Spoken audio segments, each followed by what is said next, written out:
All right, y'all. Hello. So I sent an announcement out to the pre-response. Was posted Saturday. They're fine. The average was lower than the multiple choice, which I was hoping they'd be more similar. I was hoping the pre-response would be a little higher. I'll get back those pre-responses at some point from him, kind of see how generous or ungenerous he was with the partial credit. But I ended up, as I told you all, I curved him up to a 75%. In hindsight, I was like, yeah, maybe I should do 70, but I already promised y'all 75%, so man of my word.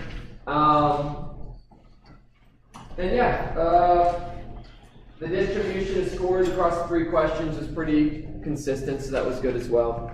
But yeah, all those are in. There was a strong correlation between the multiple choice and free response, as I was hoping. And like before, there's people that did well, there's people that didn't do as well. You have a large enough sample size, you always get a normal distribution, so that's to be expected. No matter how good of a teacher I am, or how bad of a teacher I am, there will always be those that do really well, and always be those that don't do as well. That's just how it goes. But anyway, all that's in, all your grades are in. I have not updated anything else, so like as far as like adjusting quizzes, clicker questions, I'll do all that after the second test like I did before. But each of those things you can kind of independently look at. But you'll have a fairly decent snapshot kind of how you're doing in the class. So, there's that. Today, we're going to finish up, don't like this test. We're going to finish up gravity, and then we'll get into harmonic oscillator, probably through most of it, we'll see. We'll finish up harmonic oscillator on Wednesday, and then Friday, I will do my overview of everything we've covered. So it's 4 weeks of content, because when we get back from the break, that Monday will be a review day. And then it's pre-response test on Wednesday. Multiple choice test on Wednesday. Multiple choice test on Wednesday. Pre-response on Friday. Same exact structure as test 1. I expect this to go well. I expect this to go better than the first one. For 1, I think the content's a little easier. 2, you all know what the tests look like at this point. So that kind of helps smooth out some things. Hopefully stress levels are lower as well. All that good stuff. So, I mentioned this last time, but just kind of a reminder. So last time we talked about universal gravity. We said gravity depends upon you have to have at least 2 objects. You have to have at least 2 objects. One makes a gravitational field, the other experiences a gravitational field. By definition of calling them objects, they have mass. So these can literally be 2 specks of dust or 1 speck of dust in the earth. Literally anything that's made of protons, neutrons, electrons, some combination therein, experiences gravity. And the equation for it was Fg equals capital G m1 m2 over r squared, m1 being mass of object 1, m2 mass of object 2, r is the distance between them, capital G is the gravitational constant. Literally just that gravitational constant comes from experiment. This whole equation comes from an experiment. Experiments. People are still doing these, getting that constant even. This number goes on way past this. We just round it because we don't need to keep going forever. These constants, whenever you all see these constants, they emerge because our units are all made up. What is a meter? What is a kilogram? At some point we decided these. What is 1 Newton? And this constant is just here so that when I do this stuff on the right side, it equals what a Newton is on the left side kind of thing. So you'll see these constants all the time. Why are there constants? Because remember, y'all, we made up all this stuff. A kilogram's made up, a meter is made up, all this stuff is made up. None of this is like given by some external authority, we'll say. Someone at some point said a meter is this big. Someone at some point said a kilogram is this much. And it is what it is. There's no like magic to why a kilogram is a kilogram. Someone decided it. That's how it goes. And so when we have these equations, you have a scaling factor, we'll call it, and that's the constant. You're going to see this all the time in your all's future classes where some equation relates something to something, there's pretty much always a constant at the front when you're measuring kind of real world things, because it's kind of a scaling factor to make the math actually work correctly. So it's just kind of a fun thing to mention. All right. So we talked about we get the acceleration by just dividing one of the m's away. F equals ma. Get rid of one of the m's and you got a. We did a problem with it. And then I mentioned this last time. I'll just kind of mention it because it's cool. How was this equation actually discovered? It was by Isaac Newton. Someone else had figured out the size of the moon. So Isaac Newton didn't discover the size of the moon. Someone else did. I just looked up the name. Some Greek person. Literally just from watching the Earth's shadow. So they knew how big the Earth was. How did they know how big the Earth was? They measured 2 places on Earth. They kind of can figure out the radius of curvature of the Earth between those, and then you can, make a whole sphere from that. So they knew how big the Earth was due to some other measurements. They watched the Earth's shadow pass over the moon, took the curvature of the Earth's shadow on the moon. Using some geometry, just you have an object casting a shadow on another object, you can figure out how big that other object is, which is kind of cool. So you figure out the size of the moon. How do you figure out the velocity of the moon? You just how do you figure out the velocity of anything? You time how long it takes for it to go from one spot to another. And how do you figure out, you have to have a reference. So, outside, you're saying how long does it take a person to walk. You pick some spot, you measure from there to there. Well, in space, what's your reference? It's stars.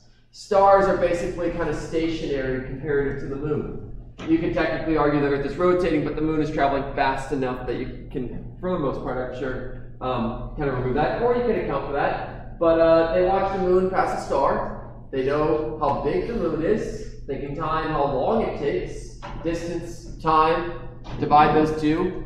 You have velocity. So you got velocity. You have size.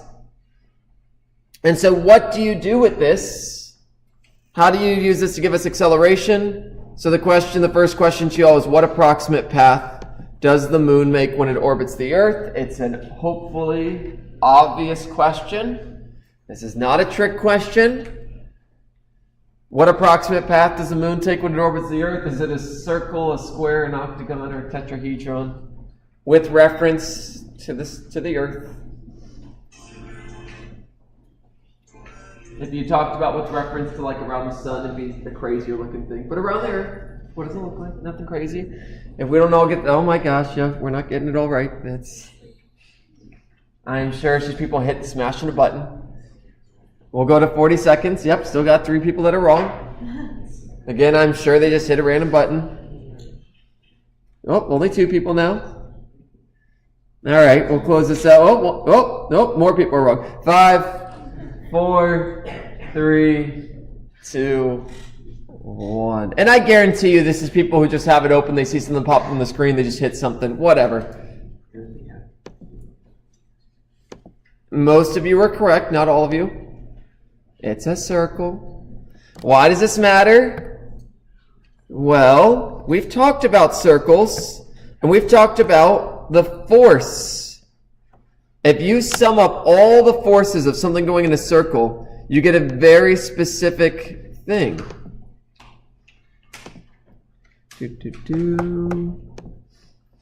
If you sum up all the forces acting on a circle, so the sum of all forces inward, we'll just say in, equals mv squared over r. Centripetal force. So they knew this force back then. It's a little math trick. So you just set those equal to each other. We know, well, at that point they didn't quite know the equation for gravity. But if you know it's going in a circle, and you know its radius, and you know its velocity, let's just compare these 2 equations.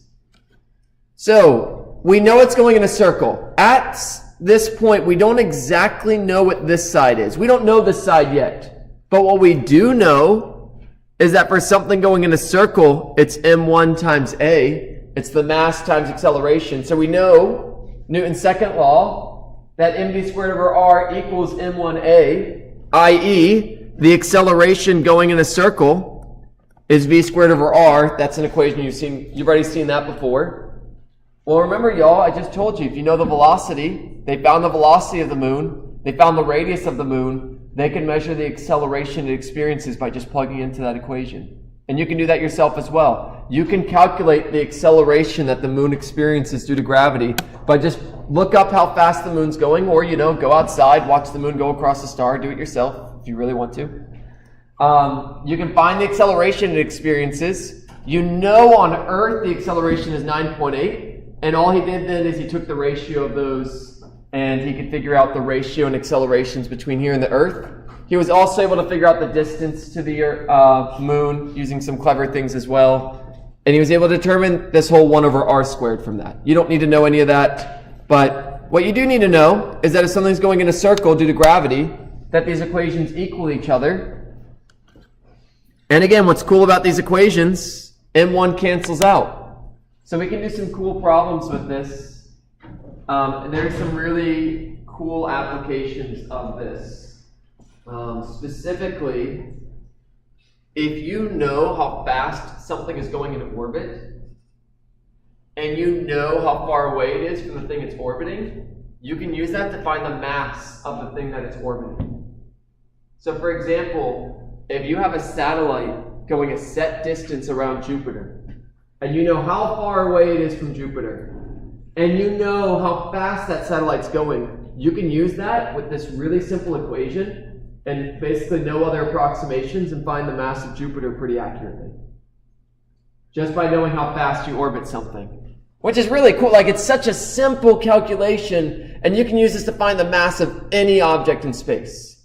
Just find something orbiting it, figure out how fast it's going, figure out how far away it is, just solve for m2, and you found the mass of the object it's orbiting. It's cool. It's like so simple. The math is so simple. The nice thing with space is there's no air resistance. We don't really have to make many approximations. Everything's so far apart, you kind of just have those objects. I suppose if there's more than one thing orbiting it, say you have a bunch of moons, you may have to account for those a little bit. But if they're far enough away, you can ignore them. All right. So, anywho, cool stuff. So there you go. Find the mass of Jupiter based on the fact that Io, its innermost moon, meaning its closest moon, has an average orbital radius of 421,700 kilometers. That is measured from the moon to the center of Jupiter. That's very important. That's kind of an assumption here when we say orbital radius.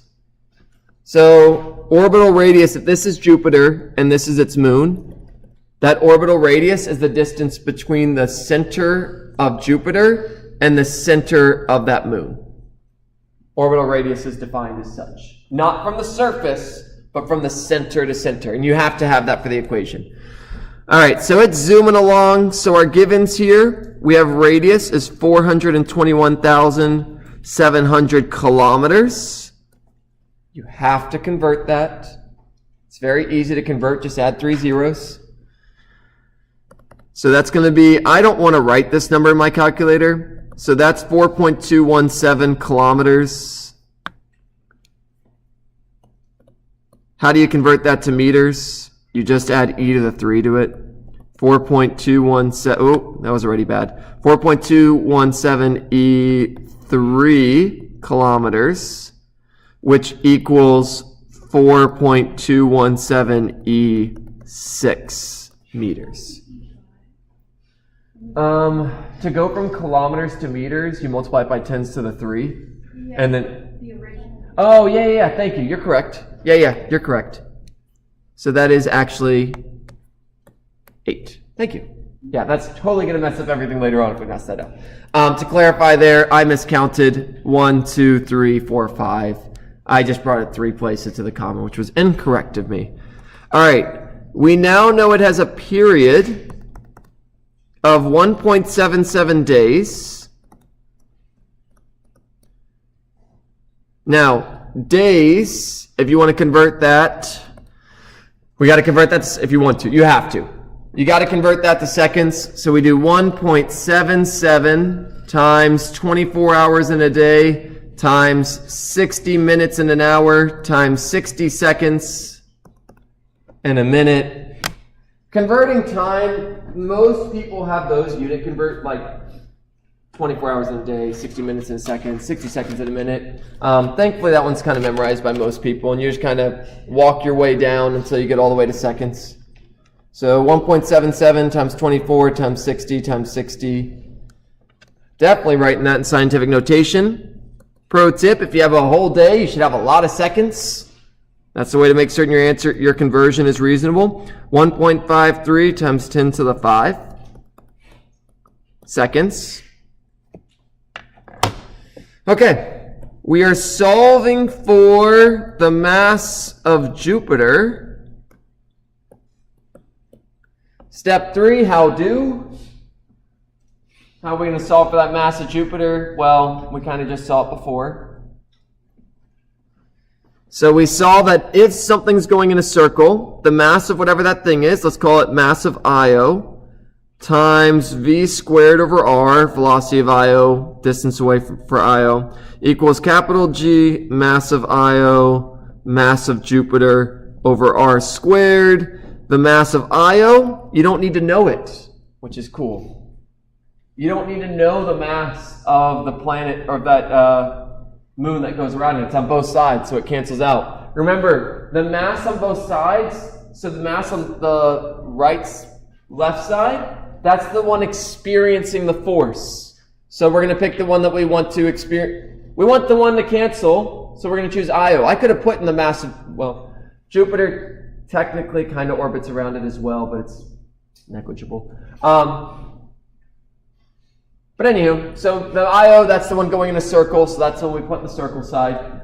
Cancels out the other side. Now immediately, so you look at this, we are solving for the mass of Jupiter. Fantastic. We look, do we have everything we need? We have R, great. We have capital G, great. We don't have velocity. So I'm going to let you all think about how can I find velocity. I'll give you all, this is a good kind of circular motion, y'all. Spend 30 seconds or so. See if you remember the equation for the velocity of something going in a circle. You don't need to know it, but I will tell you it's something you can derive in your head if you kind of... The derivation was quite simple. So if you don't remember, kind of think through it. How can I find how fast something's going in a circle?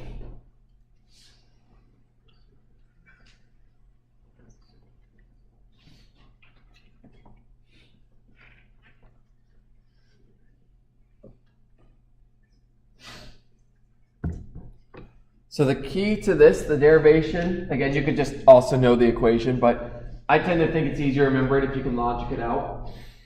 If you know how far something goes in a circle, so the distance for one circular loop, and you know the time for one circular loop, distance divided by time is velocity, and then you just have to remember what's the distance something travels in one circular loop?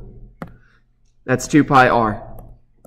V equals 2 pi r over t. We're going to use a capital T here for the time it takes for one revolution. We're going to call that period. We'll actually see it later on today. So yeah, at this point, it's just algebra. It's just algebra at this point. So we'll find V. Fantastic. And then we're going to take the other equation and do some algebra, and solve for MJ. All right, so V equals 2 pi times 4.217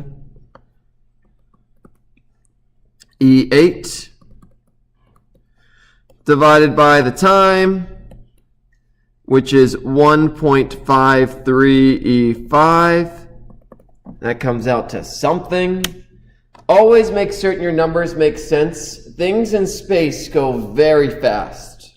There's no air resistance to slow it down. So we should get a big number, but we should not get a number bigger than the speed of light or anywhere close to it. So that's kind of regime. Fast, but not like stupid fast. Not speed of light fast. So I get an answer of 1.73 times 10 to the 5 meters per second. Fast, but nowhere near the speed of light. So that's good. And I'm going to take all this jazz and move it on to another slide because I don't quite have room. Unless I do the magic of... Yeah, I'm going to do the magic. Through the magic of shrinking all my writing.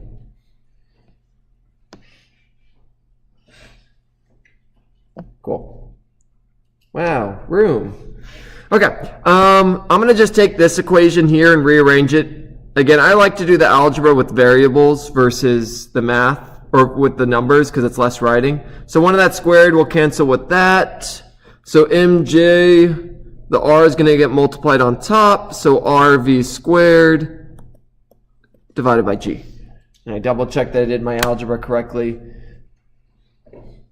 It's always easier, in my opinion, to move things around variable-wise than it is with numbers, because numbers is a lot more writing. Anywho, all right, so now we just take that over, and the mass of Jupiter is going to be the radius, which is 4.217.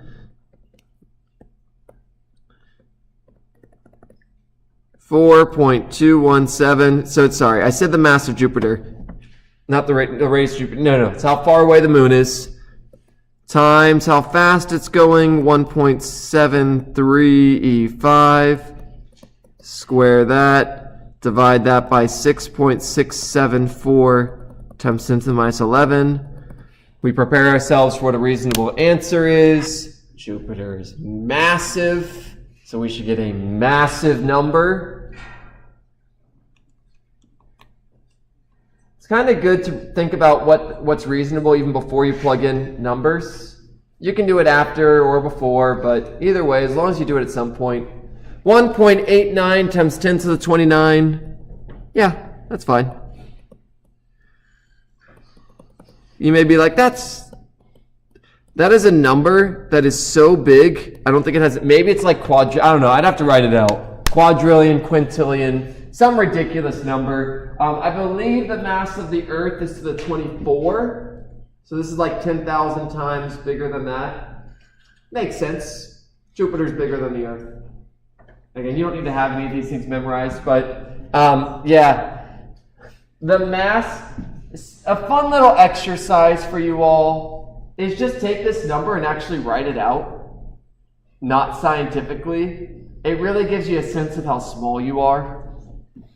Your mass is like 70 kilograms. You know what? Let's just put it here. I got seconds. So we're going to move that decimal. So 189, that's 1, 2, 3, 4, 5, 6, 7, 8, 9, 10, 11, 12, 13, 14, 15, 16, 17, 18, 19, 20, 21, 22, 23, 24, 25, 26, 27, 28, 29. Let's put some commas because that'll help us, kind of. All right. Yeah, that's big. Oh, and here's you. You know what? Let's take someone that's a little heavier.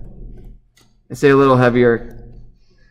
There you go. All right. If you're 100 kilograms, it's about 220 pounds. And there's Jupiter.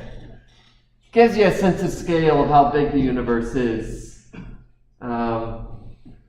Which can be humbling.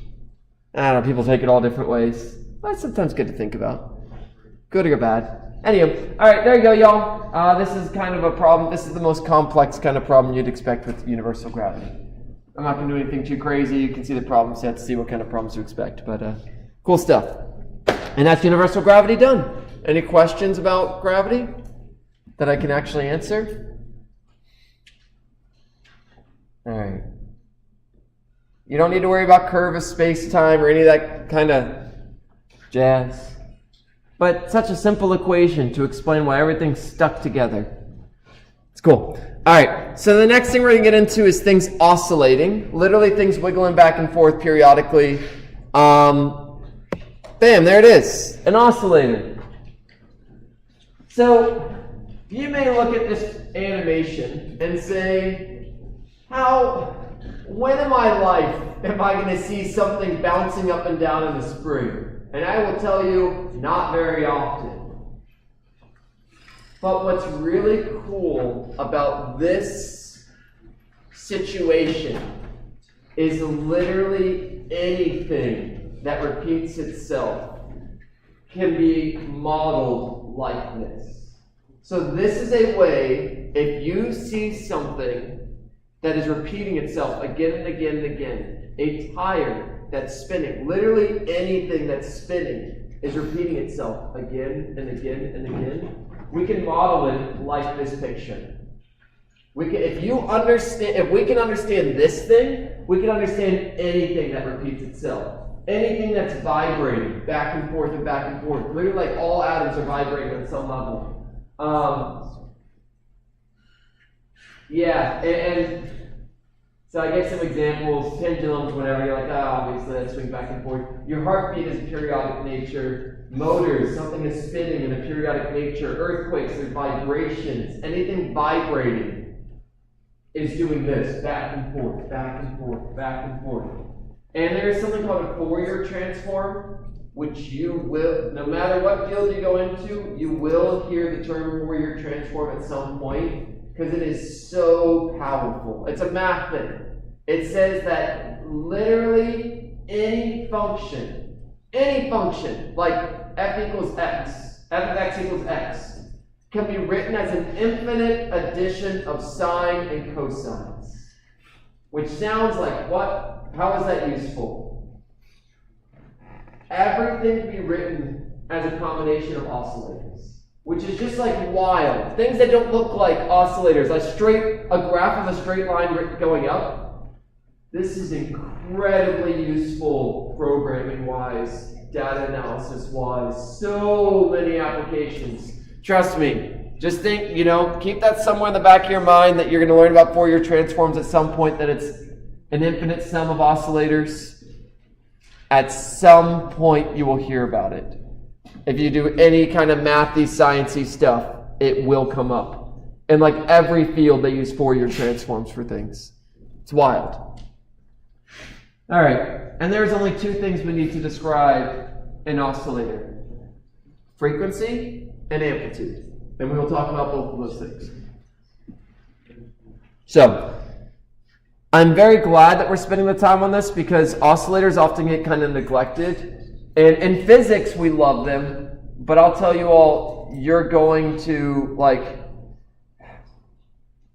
it's one of those weird mind shift things where you can describe everything as an oscillator, which is just really weird.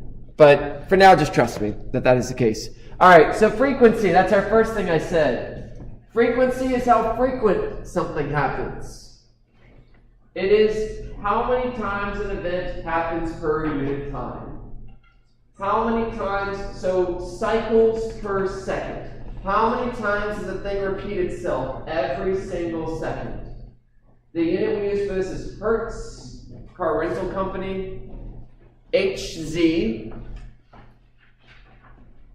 or cycles per second, or you may even see, there's another unit, this is one I probably won't use much, seconds inverse.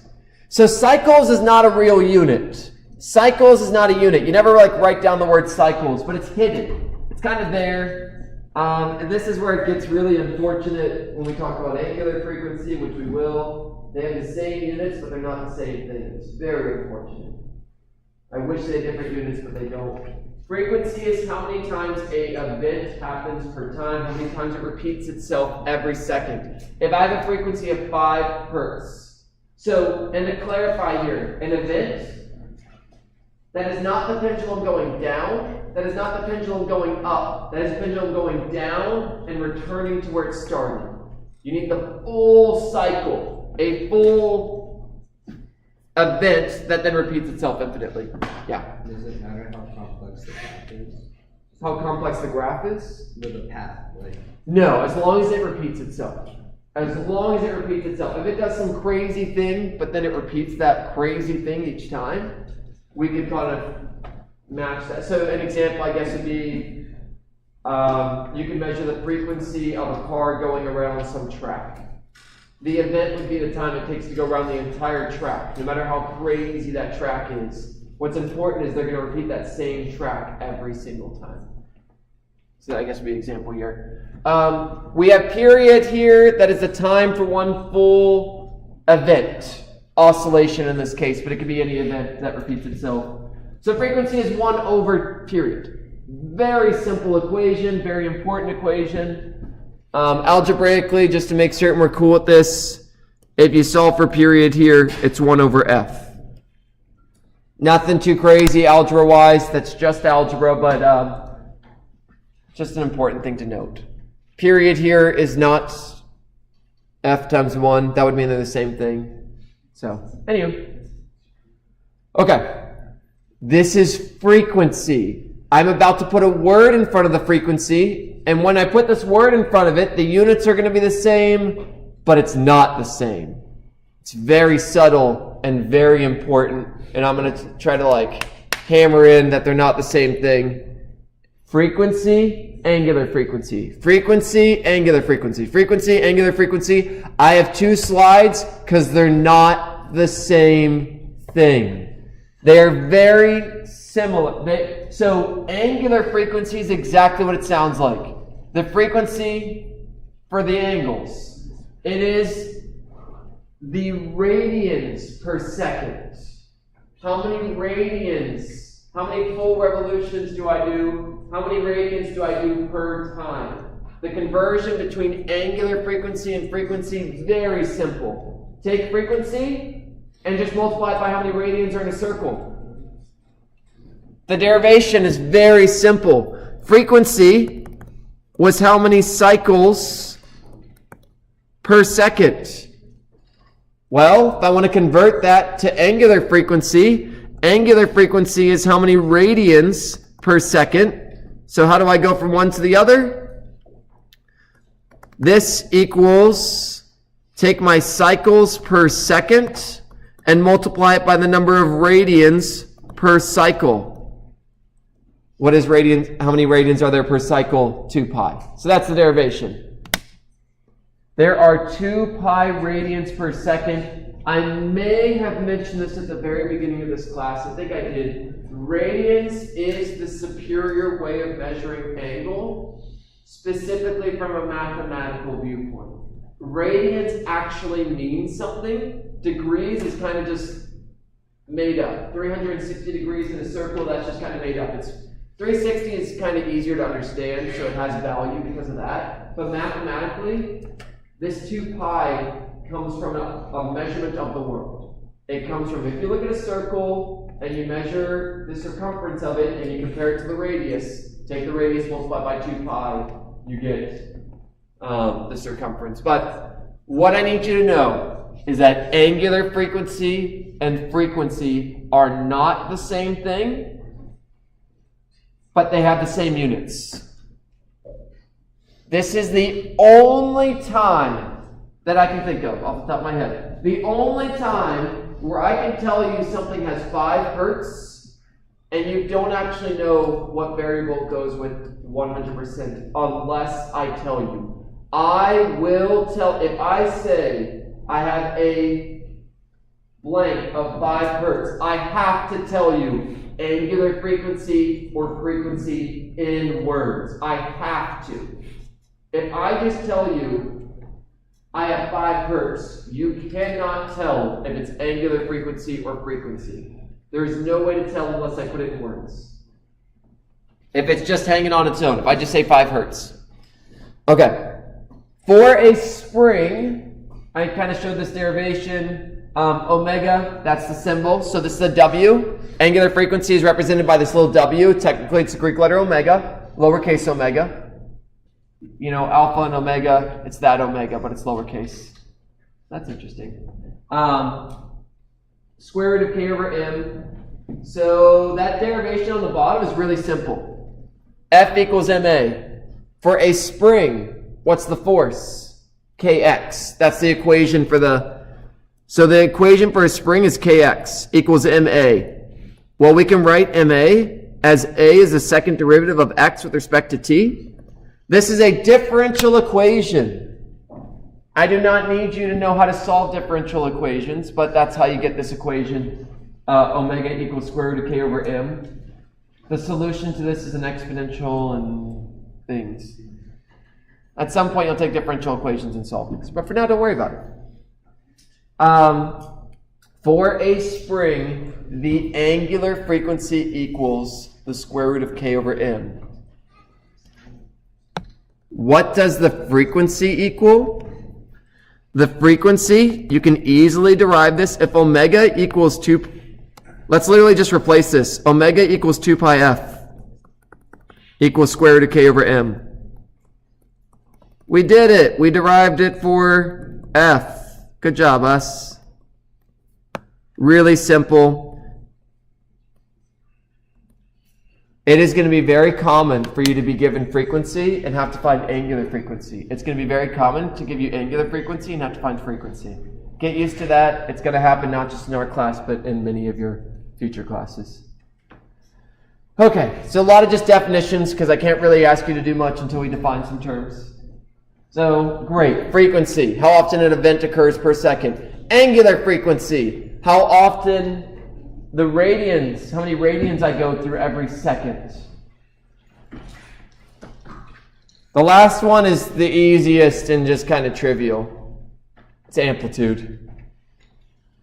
I guess while we're here, one thing I'll point out real quick, another derivation for you all. F equals 1 over 2 pi. So if I just plug that in, so F equals 1 over T, the period. So bam, woo, we got angular frequency in terms of period now too. Whatever, there's nothing stopping us from doing that. So if you rearrange this, T equals, bump that over, divide that over, 2 pi over omega. I didn't do anything, I just did algebra. Algebra that every single one of you is capable of doing. I just replaced F with 1 over T, and then I just rearranged it. So, anywho, expect to have to rearrange these. If I give you angular frequency and I say find the period, you can either find frequency and then go from there or set up the equation, whatever. Algebra. Okay. Amplitude is the shortest slide. Look at this. Wow. It's how far you go from the middle. Your maximum distance from equilibrium. Distance, because direction doesn't matter. I guess I can say displacement. The variable A for amplitude, the unit depends on what's oscillating. Depends on what kind of repetition we're working with. You know, amplitude, whatever is varying with time. You will learn in physics 2 that light is an electromagnetic wave. And the electric field oscillates up and down and up and down. So your amplitude is actually how the electric field, how much is the maximum there. And it's so many different things. Don't worry about it too much for now. As long as you know that amplitude is the maximum displacement, maximum distance. Okay. Bunch of definitions, really boring. I don't know, maybe not boring. Definitions tend to not be super interesting. Now getting actually into putting it all together to build an oscillator. The first question is, if you graphed the motion of an oscillator, which of the following would be the shape? And I specifically say the oscillators that we're talking about. Technically, all of these could be argued to be oscillators. All of these are varying with time. What I am asking is that spring, the spring oscillator. In fact, you know, we've loved watching this thing go up and down in every single slide. Here you go. This, if you are graphing this motion, what is the correct graph that shows you how this motion, its position, is changing with time? Is it a sine wave, a square wave, a triangle wave, a sawtooth wave, or a cosine wave? I don't have a picture of a cosine wave for reasons. But through the magic of copy and pasting, we can make a cosine wave. While y'all are answering, I'll make a cosine wave. We just take a sine wave and we shift it over by pi over 2. And we delete the word cosine. Ta-da! We made a cosine wave. It's the same thing as a sine wave, but shifted.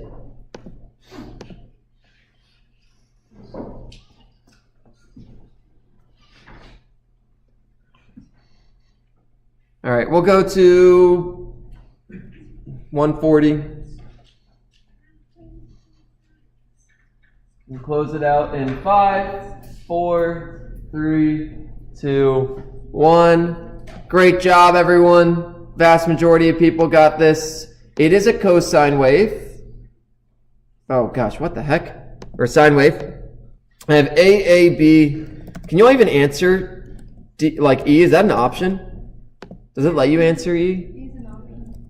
Cool. All right, well, it's also E. E didn't, let's just fix this for future generations. All right. Yeah, E is also right. Either one. You didn't have to pick both of them. I don't even think it would let you pick both of them. Either answer is correct. A or E is correct. A or E. No one picked E. That's fine. My feelings aren't hurt. Technically, E wasn't kind of listed on there. I had to fix that anyway. We picked E. Oh, you picked D because you thought it was E? Yeah, whatever. I'll put it. Yeah. As long as as long as when you all look at this, that's fine. Sine or cosine? Both great. It's going up and down, and it's very smooth when it plays. Now, again, the rest of these could be argued as oscillators of some sort, but not specifically the one I was talking about. All I wanted you all, the reason I asked this, look at that, you all chose the equation for it. That is the equation for an oscillator. Now, this equation can actually be derived from doing another differential equation, but you all can also see it visually. Okay. So, the position of this oscillator is given by the amplitude times cosine of omega t. Omega is the angular frequency. Now, you can replace that angular frequency with normal frequency by just swapping it with 2 pi f. And we're going to see in the next 2 slides why you have to be careful here. If I give you this equation, say, hey, here's an oscillator, 5 cosine of 3t, that 3, whatever number's in front of t, that is the angular frequency.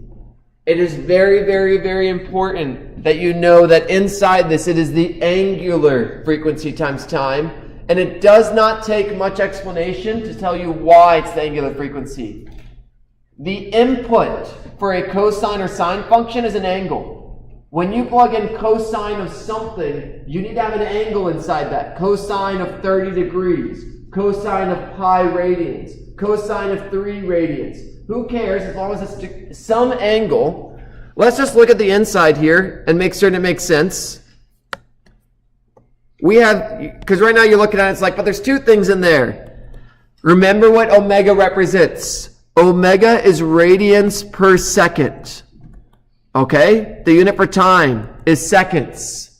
Oh my gosh, if I cancel out the seconds, I get radians. Yay! I'm taking the cosine of an angle. I'm not breaking the rules of what cosine and sine do.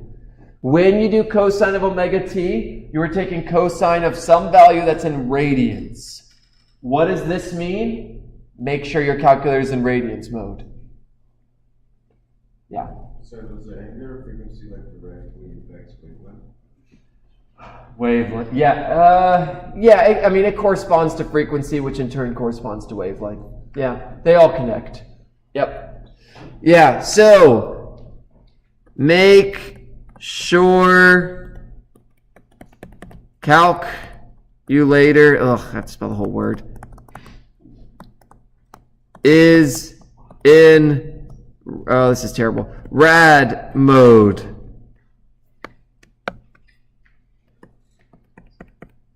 This is, you better make sure you know how to change your calculator from degrees to radians. You better make sure you know where that is. And in a later problem, if you're doing vectors and I give you 10 degrees, you better switch back to degrees again.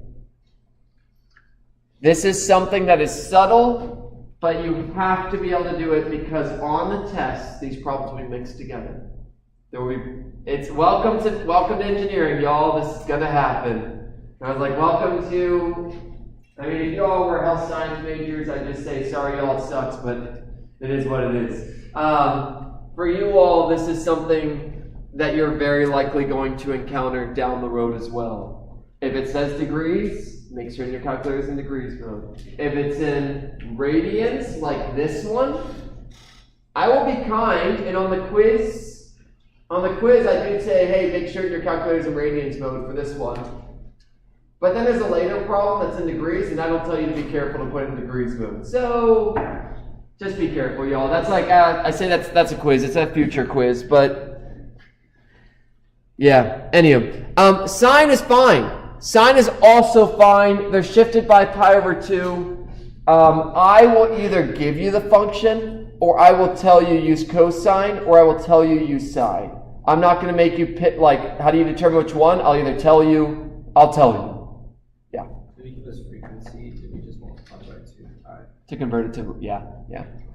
All right, so this is kind of our last little thing to make certain we're cool with this equation.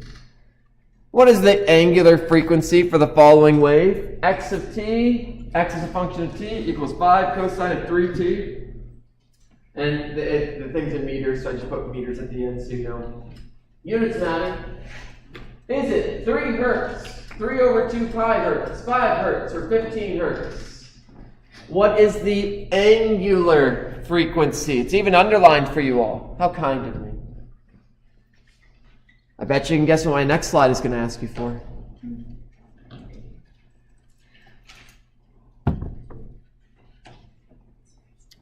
What is the angular frequency?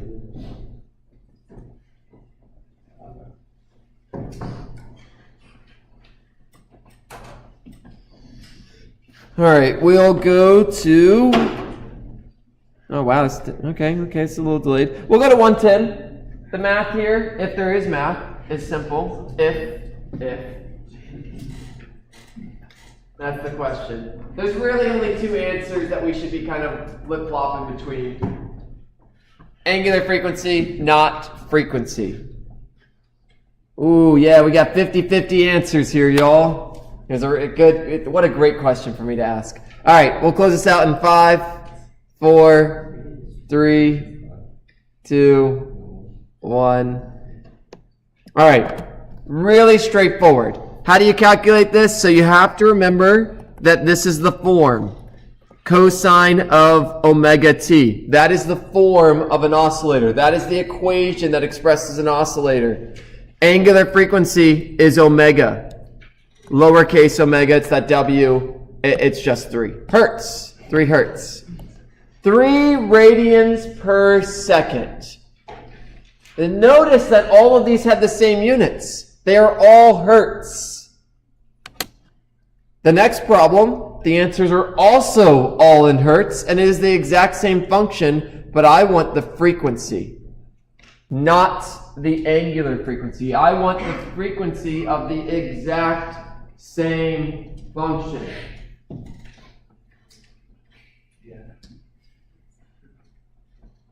And I was real kind, and I didn't put the mean one on here. You know what? Let's put the mean one on here. And then you're like, oh, does that mean he didn't have the right answer? Oh, who can say?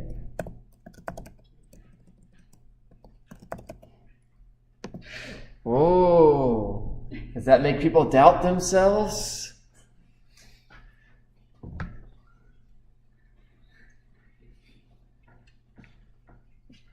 Again, all the answers are in hertz. Hertz doesn't tell you whether it's frequency or angular frequency. It's very unfortunate. I really wish we were more precise in our language here. Every other unit we're very precise on. Every unit corresponds to a thing. But this just boils down to cycles per second. Cycles isn't a unit.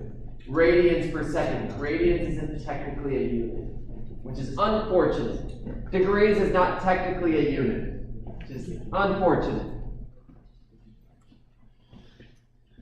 All right, we'll go to 135. I made one person doubt themselves. All right, we'll close this out in 5, 4, 3, 2, 1. They changed their answer back to something. I don't know if I was right. All right, so again, very straightforward, y'all. I'm going to write the exact same thing. X of t equals a cosine of omega t. We just said omega was 3. We also know omega equals 2 pi f. Therefore, 3 equals 2 pi f. Therefore, f equals 3 over 2 pi. There you go, y'all. Very, very important. Very subtle, very like simple, but I'm spending the time in this angular frequency and frequency thing because they're literally the same word, just one has an extra word in front of it. They are very different. Very, very, very different though. Alright. Have a great time, y'all. We'll finish up things that wiggle back and forth on Wednesday. Hey, did you not pick an answer for number 3? Because it says plus 75 even though...